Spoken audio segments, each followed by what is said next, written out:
guys, welcome. We're at MICE 2023. I'm here with Georgia. She's from Brewtech.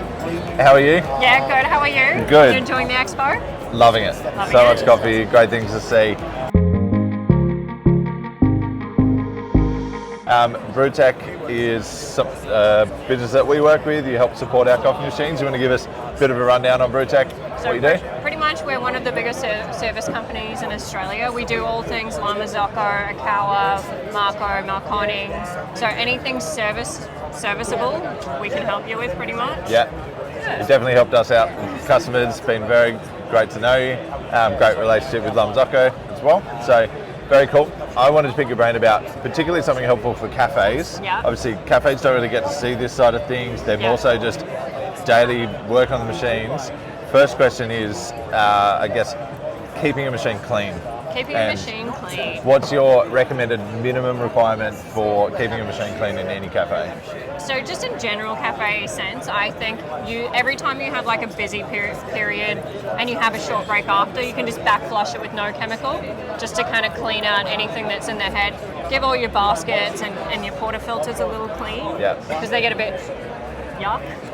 And then at the end of the day, you want to give it a good back flush and make sure that you get all the coffee out of the heads. Sure. Other tips, what would be the main things that people have issues with? You obviously have call-outs or major issues. Why is that? What are they? The most common thing we get called out for is blocked restrictors. So that happens when you can either have bad water or you're just back flushing coffee straight up through your restrictor again. Because the restrictor is such a tiny little water path. It's 0.6 of a millimeter. So you can imagine if you're back flushing with no screens and pushing coffee straight back up through that, most coffee grounds are bigger than this. So you'll block it and then you won't be able to make coffee on that group without getting a technician out to fix it. Yeah. Things we can do to avoid that. Things you're going to do to avoid that. Yeah, clean all your shower screens thoroughly. Go underneath, wipe it all out, pop it back in, give it a good back flush, and then clean out the chemical, and that should be fine. Cool. About the outside of a machine, how do you keep a machine nice and shiny and clean? To be honest, the steam ones do a great job. If you just blast the steam ones, a little microfiber number on the front. If you've got crusty old milk, I know, I was going to say, love a good milk streak across that. Get rid of that. Some stainless steel cleaner, something good with food. Yeah. But normally, if you just keep up to date with cleaning everything, clean your drain box, clean your panels, it's very easy to keep clean. All right. Top of the machine. Top of the machine. Don't store honey on it, sugar on it. Why? We generally find it makes a little toffee boiler, which is always fun. But you can just pop the lid off and wash it in your sink. It's really super easy. All of the top panels come off.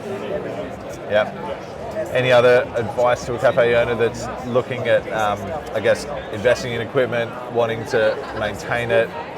I guess. Back to the blockage thing. If you're not blocking it through coffee, so make sure you keep up to date with your water filters.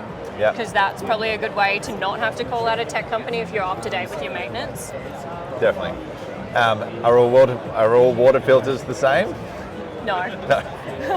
There's definitely some brands that we use, and I use BWT, we use PureTech, so there's some good brands. Not all water's the same. So every town has, so you're doing water testing, we're making sure that we're... Just make sure that the filter is right and doing the right job for what you're actually buying it for. You can't just whack any filter on any machine. Some filters may be built for different boilers, so it's not going to do anything if you've got a stainless filter for a copper boiler, stuff like that. And if you've got like Queensland water, and you're not giving it a nice RO treatment, you're probably going to have a lot of block filters or a bit more strife than that. Sure.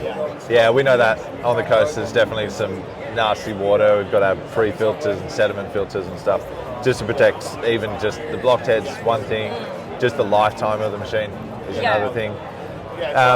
Thank you. Thanks so much. That's really going to help us. I hope that helps our cafes get some helpful tips around cleaning their machines, maintaining it.